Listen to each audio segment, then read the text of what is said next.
오늘 설교 본문은 열왕기하 23장 1에서 3절까지입니다. 열왕기하 23장 1에서 3절을 통해 주님께서 또 유다에게 베푸신 자신의 종이 어떤 방식으로 오실 그리스도를 또 그분께 회복하실 언약을 가리키는지를 살펴보도록 하겠습니다. 열왕기하 23장 1에서 3절까지 기록된 하나님의 말씀을 낭독하겠습니다. 왕이 보내 유다와 예루살렘의 모든 장로를 자기에게로 모으고 이에 왕이 여호와의 성전에 올라가매 유다 모든 사람과 예루살렘 주민과 제사장들과 선지자들과 모든 백성이 노소를 막론하고 다 왕과 함께 앉으라. 왕이 여호와의 성전 안에서 발견한 언약책의 모든 말씀을 읽어 무리의 귀에 들리고 왕이 단 위에 서서 여호와 앞에서 언약을 세우되 마음을 다하고 뜻을 다하여 여호와께 순종하고 그의 계명과 법도와 율례를 지켜 이 책에 기록된 이 언약의 말씀을 이루게 하리라. 하매 백성이 다 그 언약을 따르기로 하니라. 아멘. 설교에는 시편 25편 6절부터 10절까지를 이어서 부르도록 하겠습니다.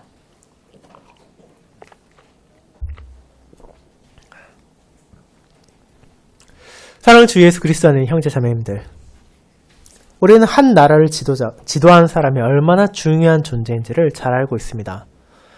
권력이 집중된 나라일수록 백성들의 대표는 평범한 사람들이 상상도 할 수 없는 많은 것을 할 수 있기 때문입니다. 대통령, 총리, 주석, 혹은 과거에는 왕이나 황제와 같은 이름으로 불리던 이들은 자신들에게 주어진 권한을 사용하여 그 소명을 다할 책임이 있습니다. 그들 중 어떤 이들은 담대한 행동과 지혜로운 언변으로 많은 이들에게 유익을 베풀어 선정으로 역사의 이름을 남기기도 하지만 반대로 어떤 이들은 권력이나 재물에 대한 탐심으로 혹은 자신의 능력을 과신하고 어리석음을 깨닫지 못함으로 국민들을 힘들게 하고 안 좋은 의미에서 역사의 한 페이지를 장식하기도 합니다. 그처럼 한 나라의 지도자들은 우리가 좋아하건 싫어하건 그 나라에 살고 있는 모든 이들에게 다양한 방면에 영향을 주는 것이 사실입니다. 그리고 오늘 우리는 언약 백성들이 가졌던 왕 중에 한 명을 살펴볼 것입니다. 유다와 이스라엘에는 적지 않은 수의 왕이 있었습니다. 그들은 각자 나름의 기준에 따라 통치행위를 펼쳤고 그 결과를 역사 가운데 남겼습니다. 그렇다면 과연 그들의 다스림은 어떠했습니까? 언약 백성들의 왕에게는 분명한 기준이 있었습니다. 그들은 가나안의 다른 왕들과 달리 하나님의 뜻을 받았으며 그분의 율법과 그분의 말씀에 따라 백성들을 다스리고 인도하며 지켜야 할 소명이 주어진 자들이었습니다. 그런데 우리가 정작 그런 왕들의 행적을 기록한 열왕기상, 열왕기하, 역대상, 역대하를 통해 보게 되는 것은 대부분의 왕들이 하나님 앞에서 악을 행했다는 것입니다. 그들은 이스라엘과 유다를 둘러싸고 있던 가나안 열방의 다른 왕들과 사실상 별 다를 바가 없었습니다. 어떤 의미에서는 더 어리석고 더 악했다고 말할 수도 있을 정도입니다. 왜냐하면 그들은 진리를 들었음에도 순종하지 않았고 하나님의 가르침을 알면서도 외면했기 때문입니다. 그와 같은 수많은 악한 왕들의 다스림을 받으며 그 백성들 역시 악의 길로 나아가고 스스로의 심판을 자초했습니다. 그렇다면 하나님께서 영원히 유다와 이스라엘을 버리셨습니까? 그렇지 않습니다.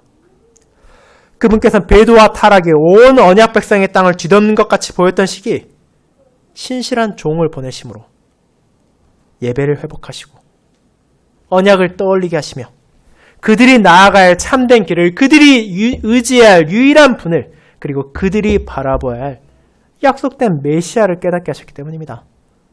저는 그런 역할을 받은 유다의 왕 요시야에 대한 오늘 본문을 언약 백성이 망각한 언약의 회복자를 보내신 하나님이란 제목으로 설교하고자 합니다.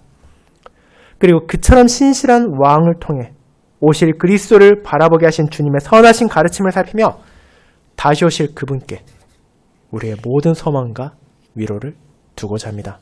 이를 첫 번째, 거룩한 언약을 망각한 유다의 현실. 두 번째, 하나님의 은혜로 보내진 언약의 회복자. 세 번째, 요시야를 통해 바라보는 약속된 메시아라는 대지로 나누어 보겠습니다. 먼저 첫 번째 거룩한 언약을 망각한 유다의 현실에 대해 살펴보겠습니다. 형제자매 여러분, 우리는 앞선 두 주의 설교를 통해서 그리스도를 가리키는 구약의 인물들을 살펴보고 있습니다. 유다와 보아스, 두 사람 모두 우리와 마찬가지로 부족함이 있고 연약함이 존재하는 사람이지만 하나님께서는 그들을 사용하심으로 자기 백성들에게 오실 메시아를 바라보고 그분이 어떤 행적을 하실 것인지 또 얼마나 큰 은혜를 베푸실 것인지 그리고 그렇게 그분 안에 모든 소망을 둘 수 있도록 인도하신 것입니다. 그렇게 하나님께서는 유다에게 주신 약속을 통해서는 언약 백성을 보호하고 다스릴 권능을 가진 영광의 왕을 보이셨으며 보아스를 통해서는 그분을 통해 이루어질 구속의 측면을 나타내셨습니다. 그렇게 그는 언약 백성을 구속할 메시아를 보여주는 그림자였습니다. 룻기의 상황에서 우리가 보게 되는 것은 룻과 나암이라는 두 여성의 비참하고 괴로운 현실만이 아니었습니다.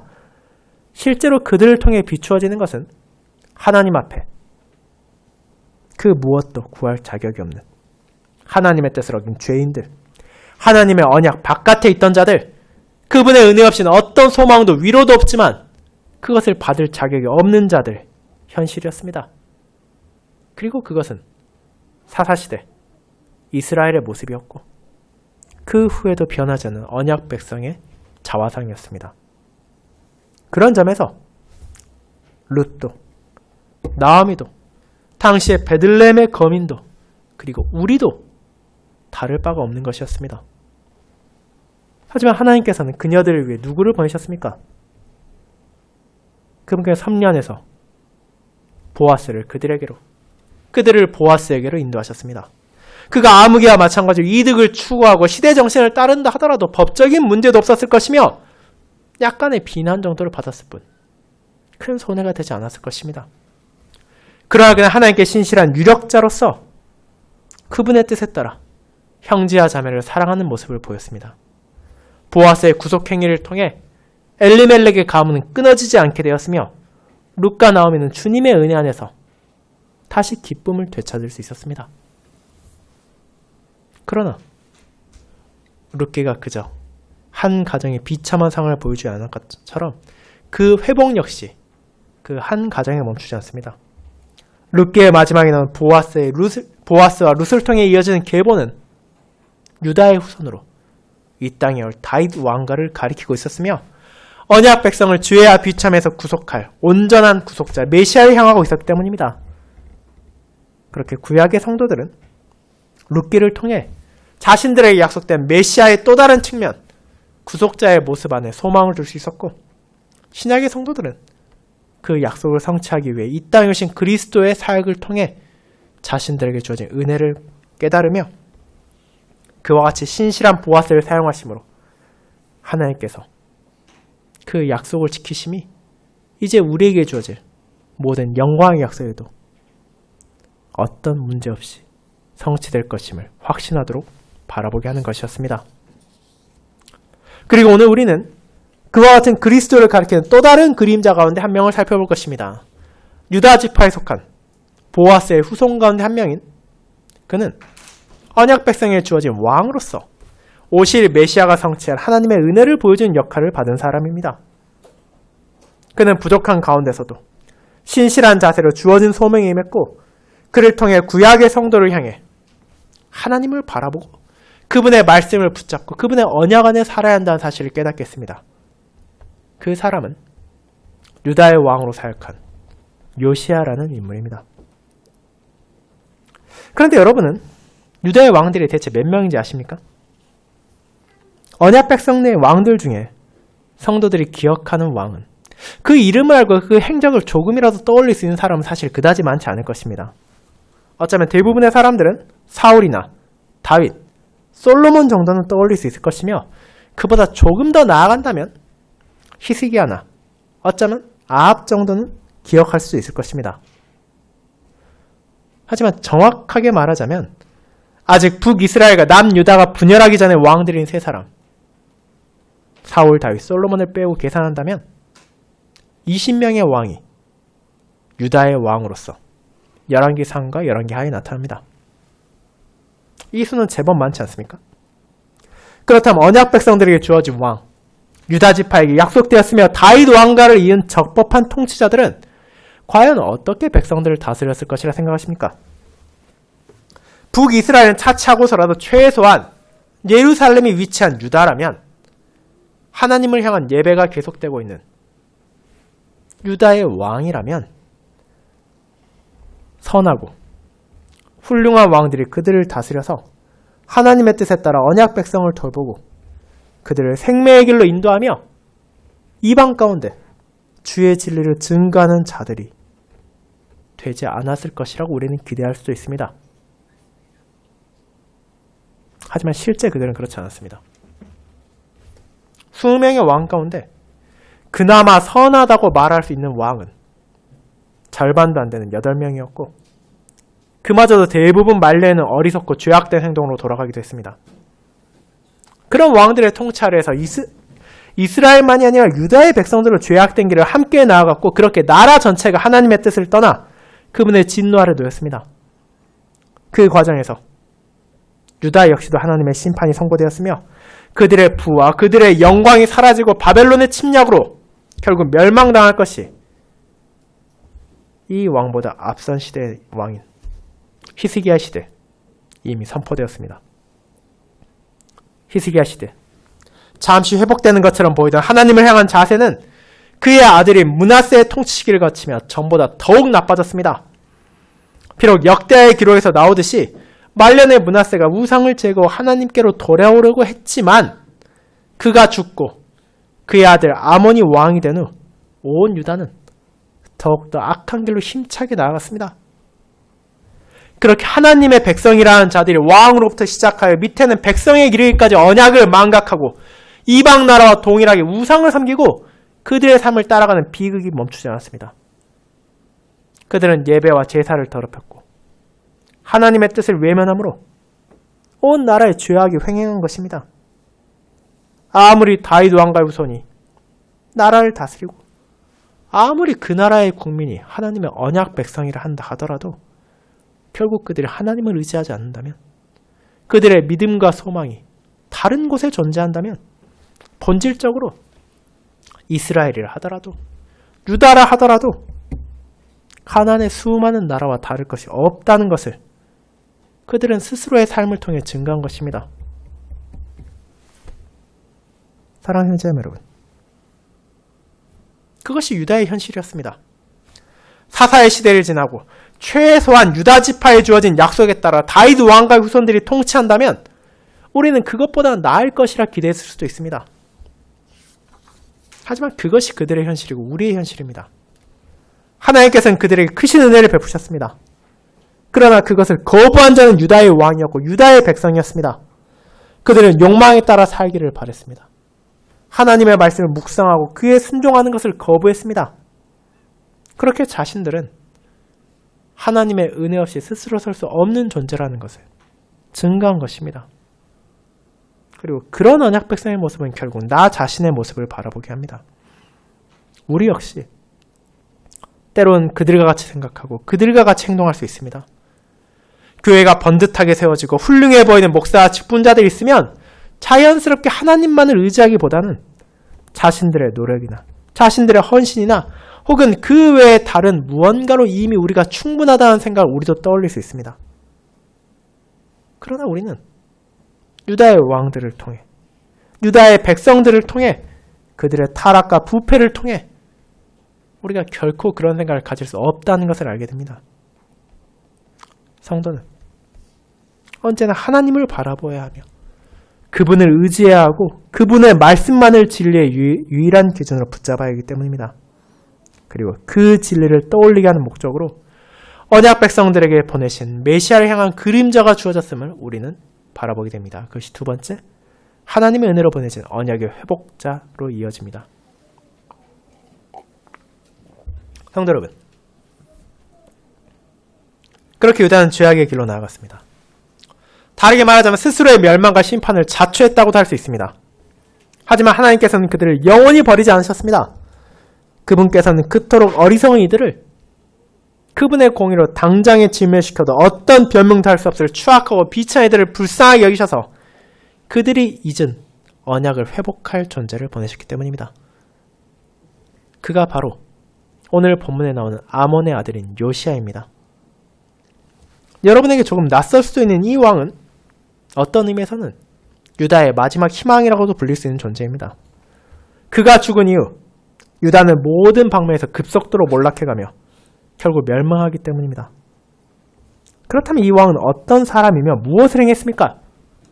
그것이 오늘 우리가 함께 읽은 열왕기하 22장과 23장 그리고 그와 병행되는 본문인 역대하 34장과 35장에 잘 나타나 있습니다. 요시야는 아주 어린 나이 8살밖에 되지 않았을 때 유다의 왕이 되었습니다. 자신의 아버지 아몬의 신하들이 반역을 일으켜 그를 죽였고 그들 역시 유다 국민에 의해 제거되었기에 일반적으로 보았을 때는 왕이 되기에는 너무나 어려 보이는 요시야가 왕이 될 수밖에 없었습니다. 그러나 한 왕의 행적과 능력은 그가 모든 자격을 충분히 충족했을 때만 훌륭한 결과를 찾아오는 것이 아님을 우리는 알고 있습니다. 그리고 요시야 역시 그런 예외적인 왕 중에 한 명이었습니다. 비록 그는 어린 나이에 왕이 되었지만 열왕기하 22장 2절은 그에 대해 어떻게 설명합니까? 요시야가 여호와 보시기에 정직히 행하여 그의 조상 다윗의 모든 길로 행하고 좌우로 치우치지 아니하였더라 라는 말로 극찬하고 있습니다. 그리고 이 표현은 결코 쉽게 나오는 것이 아닙니다.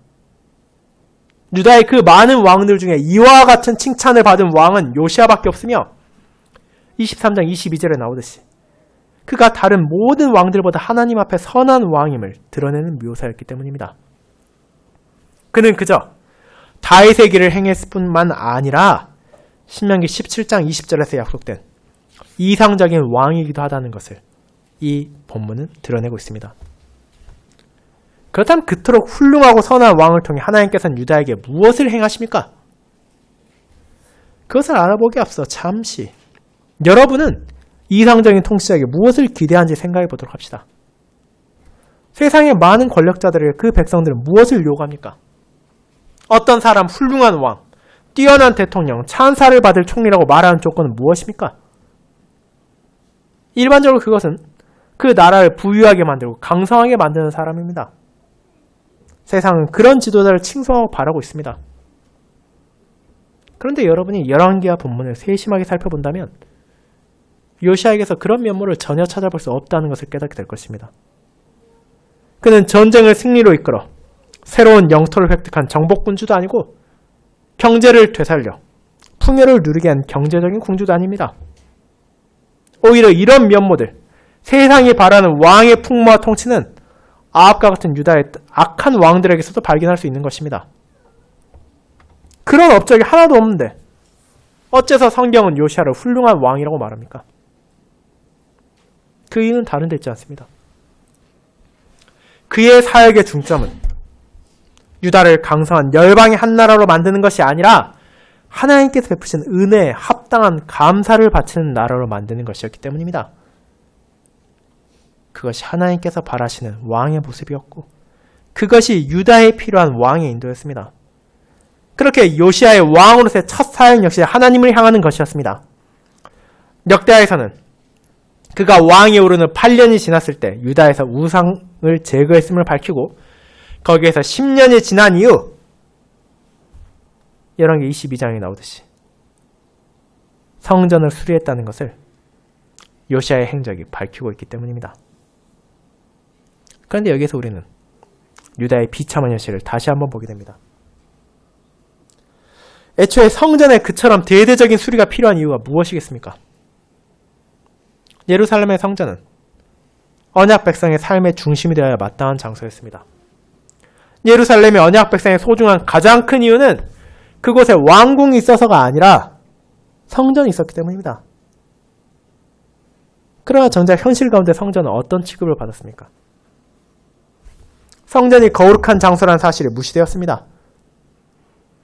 그곳에 우상이 들어서기도 하고 그곳에 이방신들의 제사가 치러지기도 했습니다. 그처럼 이방신앙이 유다에 자리 잡는 동안 성전은 파손되고 제대로 관리되지도 않게 되었습니다. 그렇게 요시야는 신뢰할 만한 사람들을 통해 성전을 보수했습니다. 그 장소가 가진 역할에 따라 언약 백성들이 하나님께 바르게 나아갈 수 있도록 그 장소를 수리한 것입니다. 그리고 그런 보수 과정에서 놀라운 일이 일어납니다. 그리고 그것은 한편으로 안타까운 일이기도 합니다. 그것은 다름 아닌 대제사장 hil기야가 성전에서 율법책을 발견한 것입니다. 그가 찾은 율법책이 정확히 어떤 것인지에 대해서는 지금도 논의가 이어지고 있습니다. 그러나 일반적으로 받아들여지는 해석은 최소한 그 내용이 신명기를 포함하고 있다는 것입니다.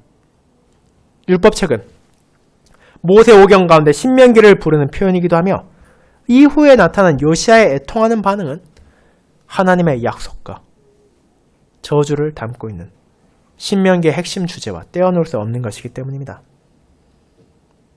그러나 이토록 중요한 하나님의 말씀이 어느 순간 잊혀지고 사라졌습니다. 그 이유는 다른 데 있지 않습니다. 그 말씀을 누구보다 가까이 할 왕들이 이것을 외면했고 그것을 누구보다 신실하게 선포해야 할 제사장들이 타락했기 때문입니다. 하지만 하나님께서 이제 그 말씀을 언약 백성들에게 다시 주셨습니다.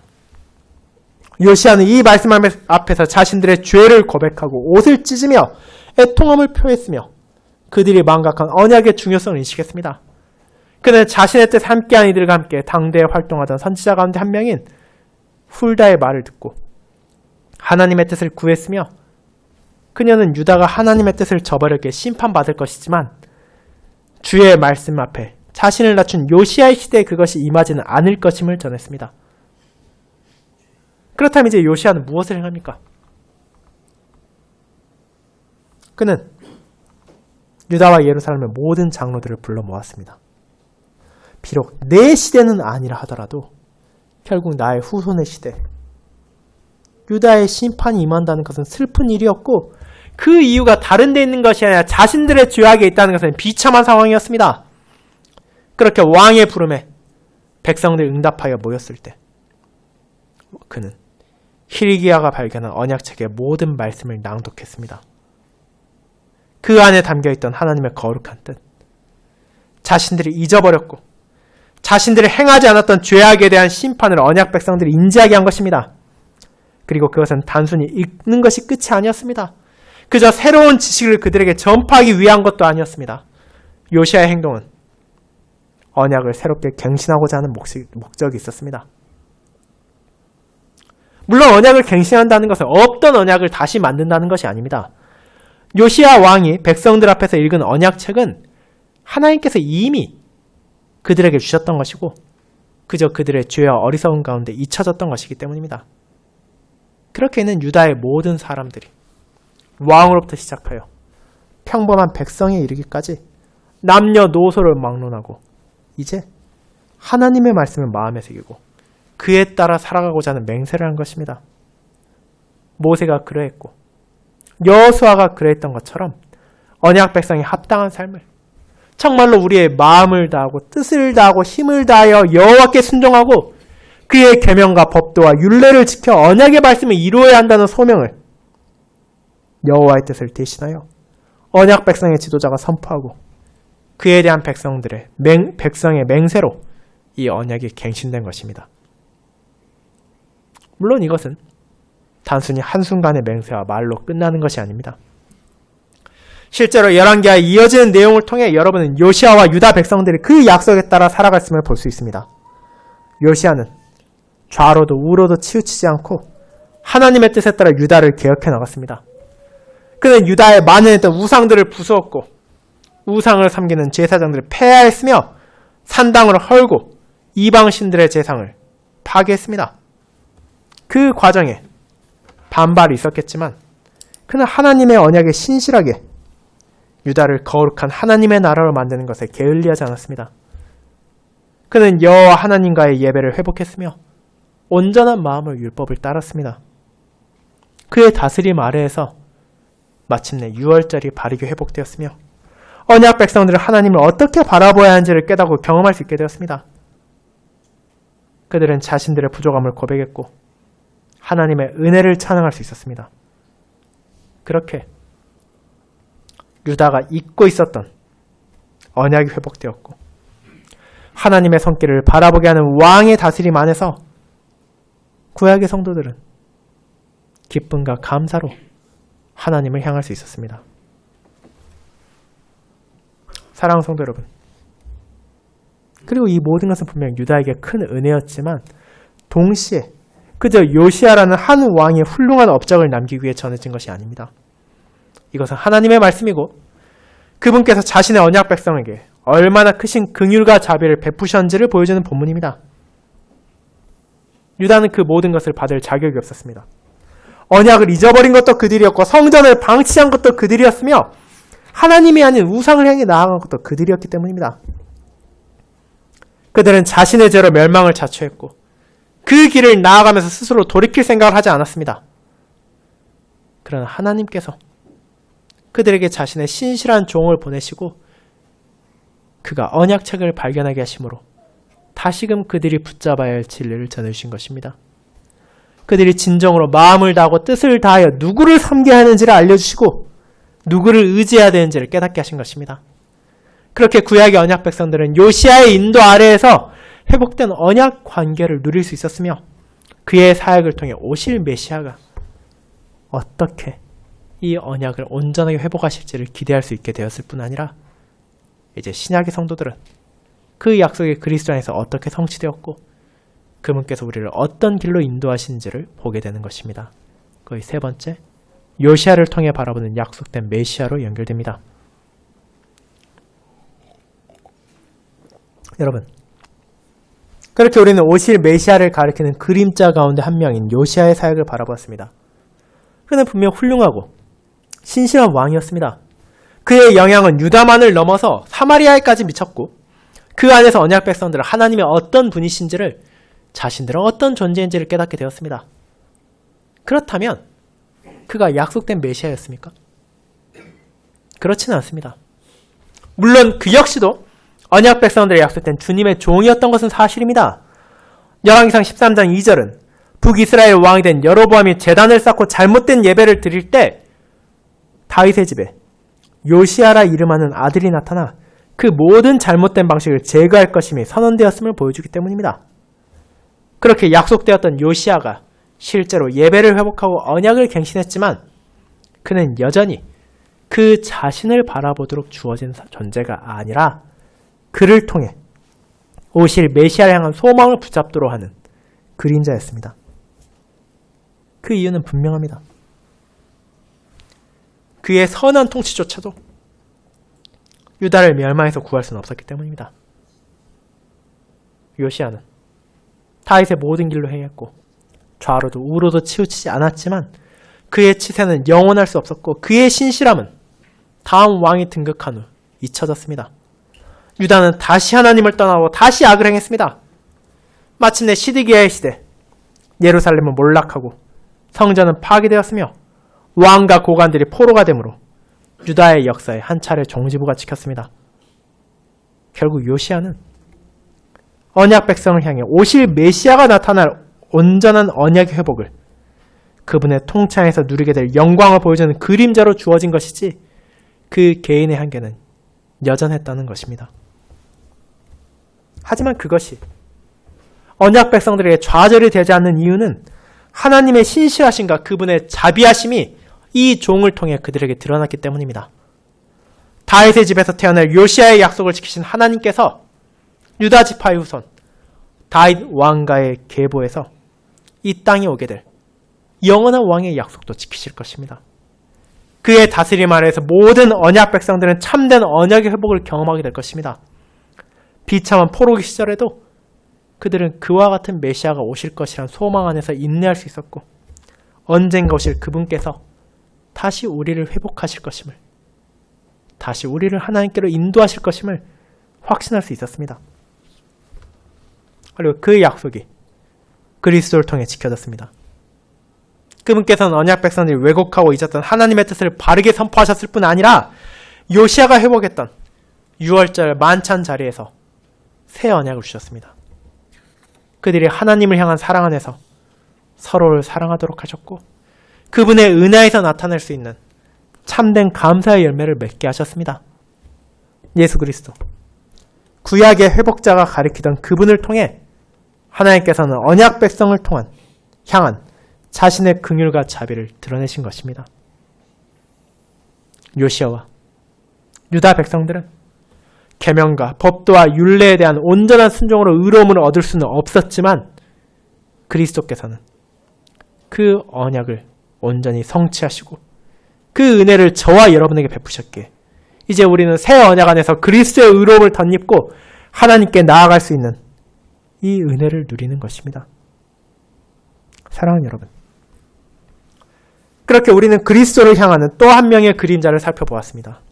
요시아는 저와 여러분과 마찬가지로 한계가 분명한 사람이지만 그럼에도 자신에게 주어진 소명에 신실히 임함으로 언약 백성들의 오실 메시아를 바라보게 했습니다.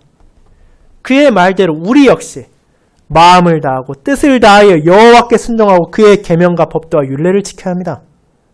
다만 오신 그리스도께서 회복하신 새 언약 안에서 우리는 그것을 자신의 의로움을 얻기 위해서가 아니라 기쁨과 감사를 행할 수 있게 됨이 달라졌을 뿐입니다.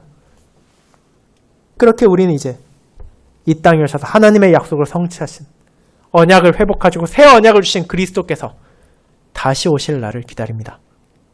구약의 성도들이 메시아 안에 소망을 가지고 환난을 인내한 것처럼 신약의 신자들은 오실 그리스도 안에 자신의 모든 소망을 두고 그분께서 다시 오실 영광의 날을 바라봅니다. 그날 우리는 그분께서 회복하신 언약 안에서 모든 믿음의 선조들과 믿음의 후손들과 함께 영원한 기쁨을 누릴 것입니다. 그 날이 지금 이 순간에도 다가오고 있기에 우리는 세상이 아무리 혼란스럽고 어지럽다 하더라도 흔들림 없이 그분의 길을 나아가며 그분의 나라를 바라볼 수 있으며 그런 우리를 통해 이 세상에 자신을 드러내시는 하나님의 백성으로 살아갈 수 있습니다. 이번 한 주도 오직 그리스도의 은혜 안에서 그와 같은 삶을 우리가 살아갈 수 있기를 바랍니다. 주님께서 베푸신 새 언약의 은혜 안에서 우리를 통해 이 땅의 사람들이 하나님의 의로움과 하나님의 자비를 바라볼 수 있기를 소망하며 또 이제 연말 2024년의 끝까지 우리 모두가 그런 그리스도 안에 모든 소망을 두는 자로서 기쁨과 감사를 표할 수 있기를 소망합니다. 아멘.